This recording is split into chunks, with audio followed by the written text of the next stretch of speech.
సామూహిక దర్గాలు వేరు. క్రిస్టియన్స్లో చూసుకుంటే క్యాథలిక్ చర్చ్ వేరు, ప్రెస్బిటేరియన్ చర్చ్ వేరు, ప్రొటెస్టెంట్ చర్చ్ వేరు, లూథరన్ చర్చ్ వేరు, బ్యాప్టిస్ట్ చర్చ్ వేరు.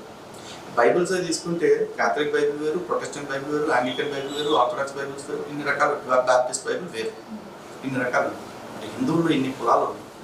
ఇన్ని కులాల ఆధారంగా పలానా పొరపాటు స్వర్గానికి వెళ్తాడు, పలానా పొరపాటు నరకానికి వెళ్తాడని ఎక్కడ ఉందా? ఎక్కడా లేదు కదండి. నువ్వు పుణ్యం చేసుకుంటే నువ్వు స్వర్గానికి పోతావు, నువ్వు పాపం చేస్తే నువ్వే నరకానికి పోతావు. అవశ్యమే భోక్తవ్యం కృతం కర్మ శుభాశుభం. నువ్వు చేసుకున్న కర్మను బట్టి మంచి అయితే మంచి ఫలితాన్ని, చెడు అయితే చెడు ఫలితాన్ని నువ్వు పొందుతావు. అంతే. అంతేగాని ఇక్కడ నీ కులం నీకు ఎక్స్ట్రా స్పెషల్ కేటగిరీ స్టేటస్ లేదు.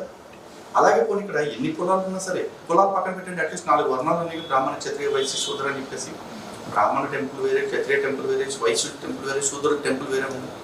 లేదా 4 వర్ణాలకి 4 రకాల రామాయణాలు, నలుగురికి 4 రకాల భారతాలు, నలుగురికి 4 రకాల భాగవతాలు ఉన్నాయి. లేదు, ఒకటే దేవుడు.